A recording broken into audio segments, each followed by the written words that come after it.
ससुराल में राज करने के लिए ही जन्म लेती हैं ये चार नाम वाली लड़कियां। क्या आपका भी नाम है इसमें?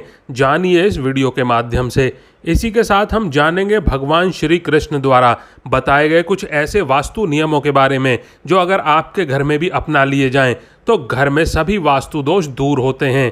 तो दोस्तों, पूरी जानकारी के लिए वीडियो को अंत तक ज़रूर देखिएगा। नमस्कार दोस्तों, स्वागत है आप सभी का एक बार फिर से। और दोस्तों, सच्ची श्रद्धा से कमेंट बॉक्स में ज़रूर लिखें हर हर महादेव, जय श्री राम। दोस्तों, ससुराल में राज करने के लिए ही जन्म लेती हैं ये चार नाम वाली लड़कियां।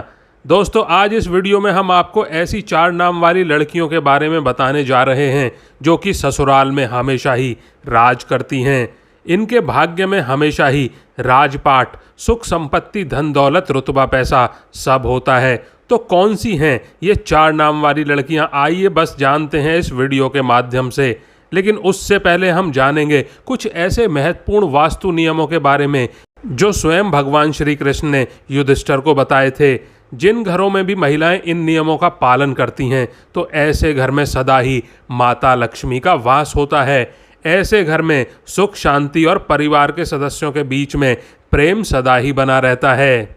इसीलिए आप भी वास्तुशास्त्र के इन महत्वपूर्ण नियमों का पालन अवश्य करें।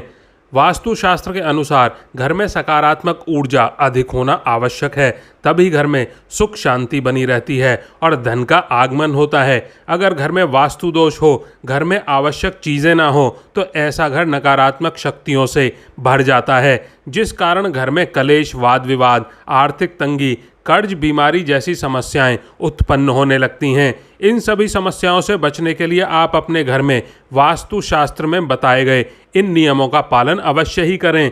घर की महिलाओं को घर की लक्ष्मी कहा जाता है, अतः उनका सम्मान करना सबसे महत्वपूर्ण बात है। श्री कृष्ण कहते हैं कि जहाँ पर स्त्री का सम्मान नहीं होता उस कुल का विनाश होता है, उस कुल को दरिद्रता का सामना करना पड़ता है और देवी लक्ष्मी ऐसे घर में एक क्षण भी नहीं रुकती हैं।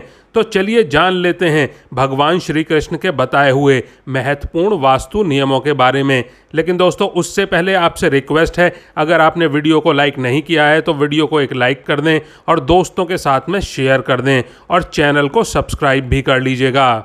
दोस्तों, पहली चीज़ श्री कृष्ण कहते हैं कि प्रत्येक व्यक्ति के घर में यह 5 चीज़ें, दूध, दही, घी, गंगाजल और शहद अवश्य ही होना चाहिए। जिस घर में भी यह चीज़ें होती हैं वहाँ पर कभी भी दरिद्रता नहीं आती है। इन चीज़ों को सबसे अधिक पवित्र माना गया है। दूसरी बात, घर के प्रत्येक सदस्य को, खासकर बड़ों को, एकादशी के व्रत का अवश्य ही पालन करना चाहिए। एकादशी के दिन घर में किसी भी प्रकार का अनिष्ट कार्य न करें। एकादशी का व्रत सभी व्रतों में श्रेष्ठ है, इसीलिए इस दिन घर की शुद्धता बनी रहनी चाहिए। जिस घर की स्त्री नित्य एकादशी के व्रत का पालन करती हैं उस घर में माता लक्ष्मी सदा ही निवास करती हैं। और तीसरी बात, शाम के समय घर में माता लक्ष्मी का आगमन होता है, अतः इस समय पर घर का मुख्य द्वार और खिड़कियां खुली रखनी चाहिए।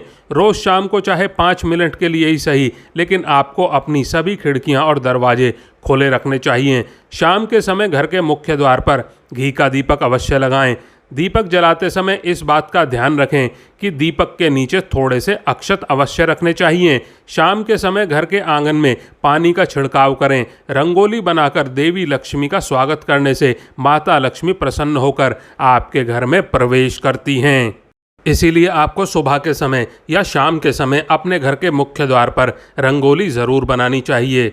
चौथी बात, घर के मुख्य द्वार पर स्वास्तिक का चिन्ह बनाना चाहिए। स्वास्तिक अत्यंत शुभ चिन्ह है। यह घर को बुरी नज़र से बचाता है तथा घर में नकारात्मक शक्तियां प्रवेश नहीं कर पाती। पांचवी बात, हफ्ते में एक बार नमक के पानी से घर में पोछा ज़रूर लगाना चाहिए। नमक नकारात्मक शक्तियों को सोख लेता है और घर का वातावरण पवित्र करता है। स्नान करते समय भी पानी में थोड़ा सा नमक मिलाकर स्नान करना चाहिए, इससे तन की शुद्धि होती है। छठी बात, रोजाना चींटियों को शक्कर मिला हुआ आटा ज़रूर डालना चाहिए, इससे व्यक्ति की कुंडली के दोष दूर होते हैं। सातवीं बात, कुल देवी अथवा कुल देवता के वार के दिन घर में उनके नाम का दीपक लगाना चाहिए। जैसे अगर आपके कुल देवता महादेव हैं तो सोमवार का दिन महादेव का दिन होता है, ऐसे में सोमवार को विशेष महादेव के नाम का एक दीपक अपने घर के मुख्य द्वार पर रखें। आप तेल का दीपक भी लगा सकते हैं। महादेव आपके घर पर अपनी विशेष कृपा बरसाएंगे। तो इस तरह से ये उपाय आप अपने कुल देवता कुल देवी के लिए कीजिए। इससे कुल देवता प्रसन्न होते हैं और घर के सदस्यों पर अपनी कृपा दृष्टि बनाए रखते हैं। 8वीं बात, किसी भी विशेष त्यौहार या फिर शुभ मुहूर्त पर एक मुट्ठी काले तिल लेकर अपनी मुट्ठी पर 3 बार फूंक मारिए। अब इन काले तिल को आप अपने घर की छत पर डाल दीजिए। इससे नकारात्मकता नष्ट होती है। घर पर अगर किसी की कुदृष्टि हो तो वह भी दूर हो जाती है और आपके शत्रु कुछ भी आपका बिगाड़ नहीं पाएंगे। दोस्तों, तिल की उत्पत्ति भगवान विष्णु के मैल से हुई थी, इसीलिए इसमें बहुत शक्ति होती है। 9वीं बात, श्री कृष्ण कहते हैं, द्वार पर आई गौ माता और द्वार पर आए कुत्ते को रोटी अवश्य खिलाएं। पक्षियों के लिए घर की छत पर अथवा बालकनी में पानी और खाद्य पदार्थों की व्यवस्था ज़रूर करें। 10वीं बात, पशु पक्षियों के साथ साथ ही वृक्षों की देखभाल करने का दायित्व भी मनुष्य का ही है। इसीलिए घर के रसोई घर में नित्य 1 लोटे में पानी भरकर रखें और सुबह इस पानी को पेड़ पौधों में डाल दें। इससे सभी प्रकार के वास्तु दोष नष्ट हो जाते हैं। 11वीं बात, घर के बाहर ईशान कोण में जल से भरा पात्र अवश्य रखना चाहिए ताकि कोई भी अतिथि प्यासा ना लौटे और आपको आशीर्वाद प्रदान करे। प्यासे को पानी पिलाने से बड़ा पुण्य और कोई भी नहीं माना जाता है। तो दोस्तों, यह तो थी वह महत्वपूर्ण बातें जो भगवान श्री कृष्ण ने सुख समृद्धि के लिए बताई थीं। आइए अब जानते हैं कौन से वह 4 नाम हैं जो किसी भी महिला के हों तो ऐसी महिला करती हैं ससुराल पर राज। दोस्तों, शादी के बाद जब भी कोई लड़की अपने ससुराल जाती है तो उसे कई प्रकार के नियम कायदों का पालन करना पड़ता है। उसे अपने ससुराल के लोगों के अनुसार स्वयं को ढालना पड़ता है। हर घर का रहन सहन और उसमें रहने वालों की सोच बिल्कुल अलग होती है। ऐसे में इतने सारे लोगों के बीच में जब एक लड़की बहू बनकर जाती है तो उसे ही स्वयं को घर के माहौल के अनुसार ढालना पड़ता है। हालांकि सभी लड़कियां ऐसा नहीं करती, बल्कि कुछ लड़कियां तो इतनी माहिर होती हैं कि ससुराल जाकर बाकी सबका रहन सहन ही बदल देती हैं और खुद अपनी बोली चलाकर घर पर राज करती हैं।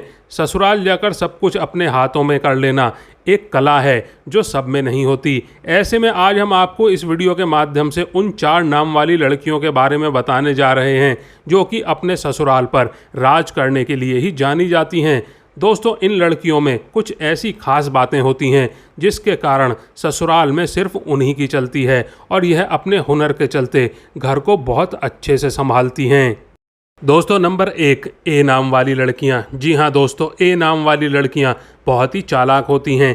इन्हें दूसरे लोगों का दिल जीतना या उनसे अपनी बात मनवाना बहुत अच्छे तरीके से आता है। यह जब अपने ससुराल जाती हैं तो अपनी मीठी मीठी बातों से सबको अपनी ओर कर लेती हैं। इसके बाद हर कोई इन्हीं की प्रशंसा करता है और इनके खिलाफ भी नहीं जाता है। इनकी ये कला ही ससुराल में सबका फेवरेट बना देती है इन्हें और यह वहाँ पर आराम से राज करती हैं। नंबर 2, एच नाम वाली लड़कियाँ। एच नाम वाली लड़कियाँ भी बहुत ही हुनरमंद होती हैं। यह अपने हुनर से ससुराल वालों को खुश कर देती हैं। इनकी खूबियों को ससुराल के लोग भी नज़रअंदाज नहीं कर पाते हैं। इस प्रकार सबके मन में इनके लिए एक इज्जत बनी रहती है। इनके घर में आने से ससुराल वालों का सीना गर्व से चौड़ा हो जाता है। इसी कारण एच नाम वाली लड़कियां भी अपने ससुराल पर सम्मान के साथ में राज करती हैं। नंबर 3, एम नाम वाली लड़कियां। एम नाम वाली लड़कियां भी दूसरे लोगों को दिमाग को बदलना अच्छी तरीके से जानती हैं। यह अपनी बातों से किसी भी मनुष्य की सोच बदल सकती हैं। यह जब ससुराल जाती हैं तो स्वयं को वहाँ के लोगों के अनुसार नहीं डालती, बल्कि वहाँ के लोगों को अपने जैसा बना देती हैं। इन्हें जीवन में बदलाव पसंद होता है। ऐसे में अपने ससुराल में भी यह कई बदलाव करती हैं। इस प्रकार वहाँ उनका दबदबा बना रहता है। इन्हीं की हुकूमत चलती है। और दोस्तों, नंबर 4, एस नाम वाली लड़कियाँ। एस नाम वाली लड़कियाँ थोड़ी अलग टाइप की होती हैं। इन्हें गुस्सा भी बहुत जल्दी आ जाता है। यह अपने ससुराल में बड़े ही ठाट बाट के साथ रहती हैं। जो व्यक्ति इनका हक मारने की कोशिश करता है तो वह इनके सामने अधिक समय तक टिक नहीं पाता। यह ससुराल में सभी को अपने वश में करके रखती हैं। कई लोग तो इनसे खौफ भी खाते हैं। इस प्रकार से अपने ससुराल में रानी की तरह रहती हैं ये एस नाम वाली लड़कियाँ। दोस्तों, यह थीं वह 4 नाम वाली खास लड़कियां जो कि ससुराल में राज करने के लिए ही जन्म लेती हैं। वैसे आपका शुभ नाम किस अक्षर से शुरू होता है? आप हमें कमेंट में लिखकर ज़रूर बताइएगा। दोस्तों, आपको वीडियो कैसा लगा कमेंट ज़रूर करिएगा, दोस्तों के साथ शेयर करिएगा वीडियो को और लाइक भी ज़रूर कर दीजिएगा।